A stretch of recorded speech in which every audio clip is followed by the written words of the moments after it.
நேரலே வணக்கம். நாம் இப்போது எடுத்துக்கொண்ட இந்த தலைப்பு என்பது பிறர் குழந்தையை தத்தி எடுத்துக்கொள்ளும் யோகம் யாருக்கு என்ற தலைப்பின் அடிப்படையிலே நாம் இப்போது தெரிந்து கொள்ளலாம். அதாவது, ஒருவருடைய ஜாதகத்தில் ராகு செவ்வாயுடன் கூடினவனாகவும் 5ஆம் பாவாதிபதியினால் பார்க்கப்படாமலும் இருந்தால் பிறந்த பிள்ளைகள் தங்காது.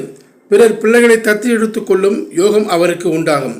அதேபோல் சந்திரன் பாபர்கள் இருக்கிற லக்னத்தில் இருந்து 5ஆம் பாவாதிபதி 9ஆம் பாவத்தில் இருந்தாலும் லக்னாதிபதி தனது மூல திரிகுணங்களில் இருந்தால் பிறர் பிள்ளையை தத்து எடுத்துக்கொள்வான். அதேபோல் புத்திரஸ்தானமான 5ஆம் பாவத்தில் சுபர்கள் இருந்து பாபர்கள் பார்வை அல்லது சேர்க்கை இல்லாமல் பூர்ண பலத்துடன் இருந்தாலும் ஆருடம் கேட்க வந்த சமயத்தில் அமைந்த லக்னத்தை காட்டிலும் ஜன்ம லக்னம் பலம் பெற்றிருந்தாலும் அவருக்கு மறுதாரத்திடம் மகப்பேறு உண்டாகும் என்பது விதி.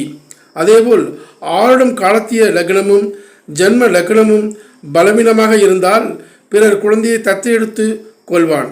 அதேபோல் மிதுனம், கன்னி, மகரம் அல்லது கும்பம் இந்த 4னுள் ஒன்று 5ஆம் பாவமாக அமைந்து அது சந்திரன், சனி இவர்களால் பார்க்கப்பட்டோ அல்லது இவர்களுடன் சேர்ந்தோ இருந்தால் பிறர் பிள்ளையை தத்தி எடுத்துக்கொள்வான் என்பது விதி.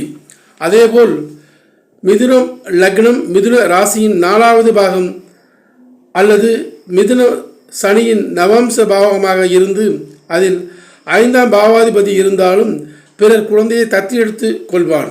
அதேபோல் 6ஆம் பாவாதிபதி புதன், சூரியன் இவர்களுடன் சேர்ந்து சனியின் நவம்சத்தில் இருந்தால் பிறர் குழந்தையை தத்தி எடுத்து கொள்வான் என்பது விதி. நேர்களே, நாம் இப்போது பிறர் குழந்தையை தத்தி எடுத்து கொள்ளும் யோகம் யாருக்கு என்ற தலைப்பின் அடிப்படையிலே நாம் இப்போது தெரிந்து கொண்டோம். மீண்டும் நான் உங்களை வேறொரு பதிவிலே சந்திக்கின்றேன். நன்றி, வணக்கம்.